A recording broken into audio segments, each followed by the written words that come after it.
Concept है stack. Stack एक data structure है, डेटा को स्टोर करने का तरीका है। वो किस लिए हम इस्तेमाल करते हैं इसे, हम ये चाह रहे होते हैं कि जो चीज़ सबसे लास्ट में इंटर हो वो सबसे पहले बाहर आए, यानी लास्ट इन फर्स्ट आउट होता है ये, लास्ट इन फर्स्ट आउट, या इसको आप लीफो कहते हैं। यानी मिसाल के तौर पे जो चीज़ सबसे पहले इंटर हो सबसे आखिर में बाहर आए, और जो चीज़ सबसे आखिर में इंटर हो इसके अंदर वो सबसे पहले बाहर आए। यानी आप इसको यूँ समझ लें कि सपोज मैं यहाँ पर लिखता हूँ ABCD, तो सबसे आखिर में मैंने D कैरेक्टर इनपुट किया है। तो अगर मैं कंट्रोल Z करता हूँ या अंडू करता हूँ, ठीक है, तो सबसे पहले वो सबसे जो आखिर में मैंने काम किया है उसको अंडू करेगा, फिर उससे पहले वाला, फिर उससे पहले वाला, फिर उससे पहले वाला। तो जब इस तरीके का कोई काम करना हो तो हम स्टैक बनाते हैं। स्टैक के अंदर ये एक डेटा स्ट्रक्चर है, तो इसमें डेटा ऐड अपडेट होता है, लेकिन इसके अंदर जो ऐड ऑपरेशन होता है, यानी स्टैक के अंदर जो हम कोई भी चीज़ ऐड करते हैं तो उसको ऐड के बजाय हम पुश कहते हैं, और कोई भी चीज़ रिमूव करते हैं तो उसको पॉप कहते हैं। पॉप करने का मतलब एक्चुअली रिमूव करना होता है, लेकिन इसमें से ऐसा नहीं होता कि जहां से चाहे रिमूव कर लें, बल्कि सबसे आखिरी वैल्यू ही रिमूव होती है, और इंसर्ट करते हुए सबसे ऊपर ही आप इंसर्ट कर सकते हैं। जैसे प्लेट्स रखी हुई बहुत सारी, तो उसमें आपको एक और प्लेट ऐड करनी है तो ऊपर ही आप रखेंगे, और जब उठा रहे होंगे तो ऊपर वाली ही प्लेट उठाएंगे, नीचे वाली उठाएंगे तो गिर जाएंगे। तो ये कॉन्सेप्ट है स्टैक का। इसमें दो ऑपरेशन होते हैं, पुश पॉप। इसको इम्प्लीमेंट किस तरीके से कर सकते हैं, तो इस तरह का कोई डेटा टाइप हमारे पास नहीं है, लिहाजा हम अपनी एक क्लास बनाएंगे स्टैक के नाम की, ठीक है। और इस क्लास के अंदर हम कुछ फंक्शनैलिटीज रखेंगे। पहले तो इस क्लास के अंदर हमारे पास इसका कंस्ट्रक्टर होगा, सही है, underscore underscore init underscore underscore, और ये सेल्फ पैरामीटर आ गया। अच्छा, फिर इसमें हम करेंगे ये कि एक सेल्फ डॉट स्टैक हमने एक बना लिया लिस्ट, और उसको इनिशियली एम्प्टी रख दी। यानी इसके अंदर एक लिस्ट है स्टैक के नाम की जो कि एम्प्टी है, इनिशियली इनिशियलाइज उसको हमने एम्प्टी लिस्ट किया। अच्छा, अब करेंगे क्या, हम इसमें एक फंक्शन बनाएंगे पुश का, ठीक है। पुश के फंक्शन का काम ये होगा कि इसमें कोई आइटम भेजा जाएगा। ये क्या करेगा कि वो जो हमारा स्टैक है उसके अंदर उस आइटम को अपेंड कर देगा, सही है। और अगर आप चाहें तो यहाँ पे प्रिंट करवा लें ताकि पता रहे भाई, प्रिंट ये करवा लें कि पुश, और ये आप बता दें कि आप पुश किया है आपने आइटम,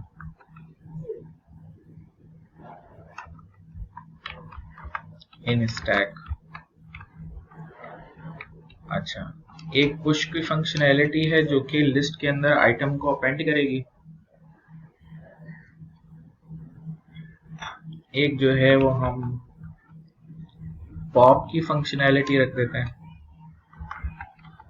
अच्छा, पॉप फंक्शनैलिटी क्या करेगी कि यहाँ पे हम लिख रहे हैं इफ नॉट सेल्फ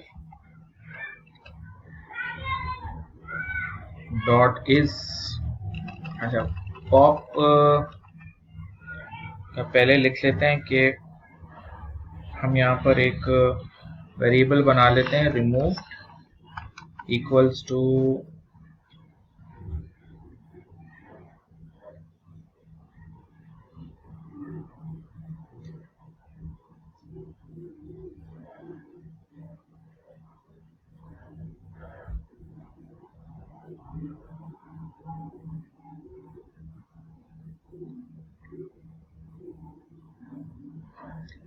अच्छा, पॉप से पहले जो है वो हम यहाँ पर जो है ना वो एक मेथड बना रहे हैं, उसका नाम हम रख रहे हैं इज एम्प्टी,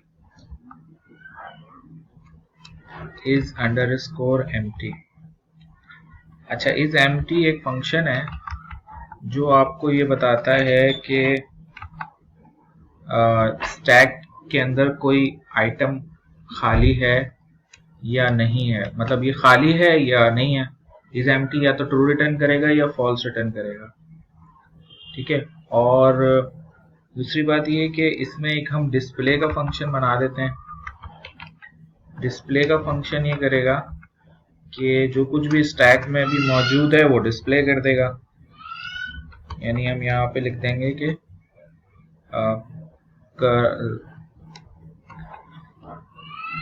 यहाँ पे मैं लिख देता हूँ कि करंट स्टैक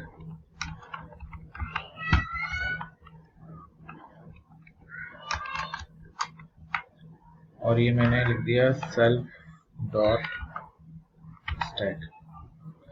अच्छा, पॉप का फंक्शन अभी नहीं बनाया हमने। अभी अगर मैं इस कोड को रन कर देता हूँ, ये क्लास मेरी बन जाती है, तो हम इसमें ये जो पुश का फंक्शन है इसको चेक करते हैं।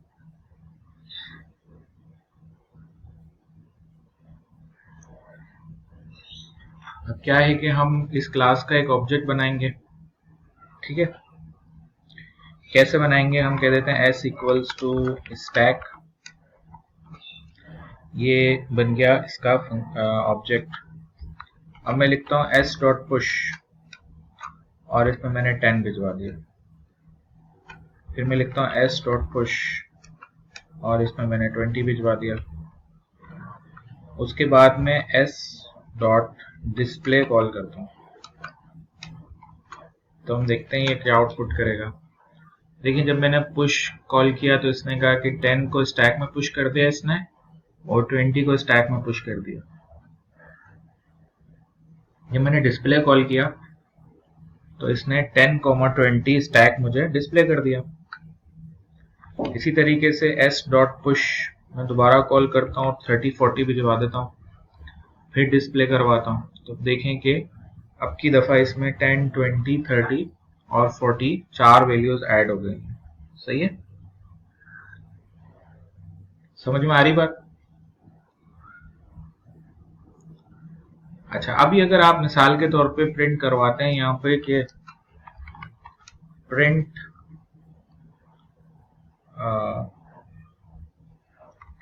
s डॉट इज एम्प्टी, तो आप देखेंगे कि ये आपको बताएगा कि भाई फॉल्स है। और यही अगर आपने शुरू में करा होता तो ये बताता कि ट्रू, यानी इनिशियली स्टैक एम्प्टी था, ट्रू डिस्प्ले कर रहा है, और फिर हमने उसमें चार वैल्यूज ऐड कर दी तो स्टैक जो है वो आपका क्या हो गया, उसमें चार वैल्यूज आ गई। समझ में आ रहा है मैं क्या कर रहा हूँ ये? Yes sir. अच्छा, अब इसके अंदर हम करते ये हैं कि फंक्शनैलिटी ऐड करते हैं पॉप की। पॉप क्या है? पॉप का मतलब ये है कि कोई भी आइटम इसमें से हमने रिमूव करना है, ठीक है।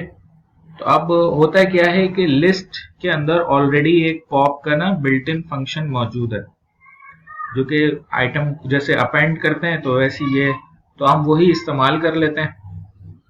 और करते ये हैं कि हम चेक करते हैं कि अगर स्टैक एम्प्टी है तो मैसेज दे देंगे कि भाई स्टैक एम्प्टी है, पॉप नहीं हो सकता। और अगर स्टैक एम्प्टी नहीं है तो स्टैक का जो पॉप फंक्शन है जो कि लिस्ट में पहले से मौजूद है वो कॉल कर रहे हैं और आइटम जो है वो हमारा पॉप हो जाएगा, उसको हम बता देंगे भाई स्टैक से ये पॉप हो गया। तो अब क्या होगा, अब पॉप फंक्शनैलिटी ऐड करने के बाद अब अगर मिसाल के तौर पे मैं s डॉट पॉप कॉल करता हूँ, ठीक है, 2 दफा कॉल करता हूँ, तो अब ये चार वैल्यूज जब मैंने पुश करी हैं तो जो चीज पॉप होनी चाहिए वो होनी चाहिए जनाब, क्या एरर दे रहा है, stack attribute has stack object has no attribute pop। अच्छा क्या नाम रखा है भैया हमने, अच्छा ऊपर वाला कोड रन नहीं किया। तो अब देखें ये पॉप करा इसने, तो देखें सबसे पहले क्या पॉप हुआ, 40 पॉप हुआ, क्योंकि सबसे आखिर में क्या ऐड हुआ था, 40। तो 40 सबसे आखिर में ऐड हुआ था, लिहाजा 40 ही सबसे पहले बाहर आ रहा है। अब अगर आप यहां पर मिसाल के तौर पे s.display कॉल करते हैं और चेक करते हैं कि ये एम्प्टी हो गया कि नहीं हो गया, तो अब इसमें से 40 और 30 निकल चुके हैं। तो आप दोबारा से दो वैल्यूज पॉप करें और फिर चेक करें, तो आप देखेंगे कि 40 30 निकल गया, फिर 20 10 निकल गया। अब ये आपका स्टैक खाली हो गया है, तो ये कह रहा है ट्रू। तो स्टैक बेसिकली एक लेयर है जो कि आपने लिस्ट के ऊपर लगा दी है, और अब आप लिस्ट के अंदर जो ऐड अपडेट ऑपरेशन है वो आप जो है वो अपनी मर्जी से परफॉर्म कर रहे हैं। इस तरीके से स्टैक को आप किस तरीके से इस्तेमाल कर सकते हैं, स्टैक को आप इस तरीके से इस्तेमाल कर सकते हैं कि मिसाल के तौर पे आपने जैसे इज एम्प्टी यहाँ पे बनाया रखा है, तो ऐसे ही आप यहाँ पे जो है वो एक और फंक्शन बना लें, स्टैक अंडरस्कोर लेंथ। ये फंक्शन क्या करेगा, ये रिटर्न कर देगा स्टैक की लेंथ को। सही है। अच्छा इस कोड को रन कर लेते हैं। अच्छा अब मैं क्या कर रहा हूँ कि मिसाल के तौर पे मैं यूजर से कुछ नंबर इनपुट लेता हूँ, ठीक है। तो मैं कहता हूँ कि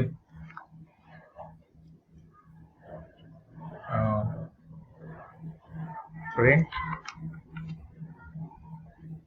या इसको हम कह देते हैं int number equals to int input, और उसके अंदर मैंने कहा how many characters you have. तो कोई नंबर ऑफ कैरेक्टर्स मुझे पता चल जाएंगे।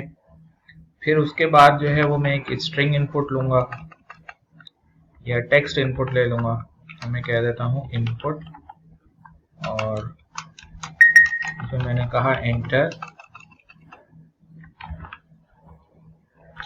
कैरेक्टर। सही है, CHR कह देते हैं। अच्छा अब ये जो कैरेक्टर हम इनपुट लेंगे, ये कैरेक्टर हम s.push कॉल करके स्टैक में पुश करवा देंगे।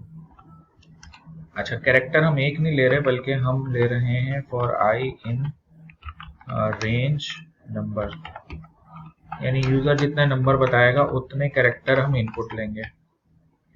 कैरेक्टर इनपुट लेने के बाद उसको स्टैक में पुश कर देंगे, ठीक है। उसके बाद मैं प्रिंट करवा रहा हूं रिवर्स ऑर्डर। अच्छा रिवर्स ऑर्डर में क्या करूंगा मैं कि फॉर का एक और लूप लगाऊंगा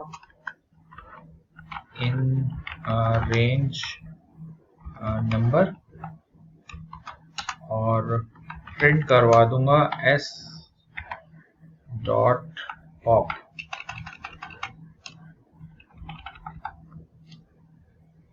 ठीक है, तो पॉप का जो फंक्शन है वो उसमें ये ऐड और ये जो मैसेज है वो मैं कमेंट कर देता हूँ, और इधर भी कमेंट कर देता हूँ। ठीक है, तो ये मैंने ये कोड को रिफ्रेश कर दिया। अब बेसिकली आप जब इस कोड को रन करेंगे तो ये आपसे कोई लेंथ पूछेगा। मिसाल के तौर पे आपने कहा मेरे पास 5 कैरेक्टर हुए, तो अभी कैरेक्टर पूछेगा। मैंने कहा A, B, C, D और E। इसने इसको कोड को एग्जीक्यूट नहीं किया था।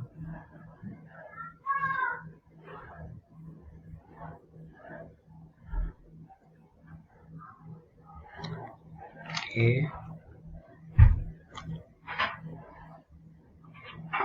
इनवैलिड लिटरल फॉर इन, मैंने क्या एंटर कर दिया, A। सर इसमें नंबर है कि एड्रेस की तरफ से? हाँ, मैंने यहाँ पे मिसाल के तौर पे 4 करना है। अच्छा, A पुष्ट क्यों प्रिंट हो रहा है भाई?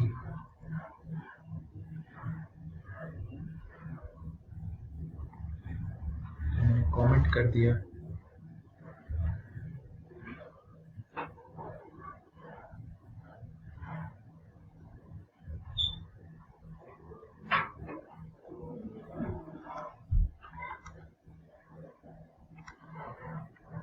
मैं कर रहा हूँ A, B, C, D। तो आप देखें कि ये रिवर्स ऑर्डर में इसको प्रिंट करना चाहिए था DCBA। अच्छा, s.pop के अंदर हमने असल में कुछ प्रिंट नहीं करवाया है, हमें जो है वो यहाँ से रिटर्न करवाना था आइटम को।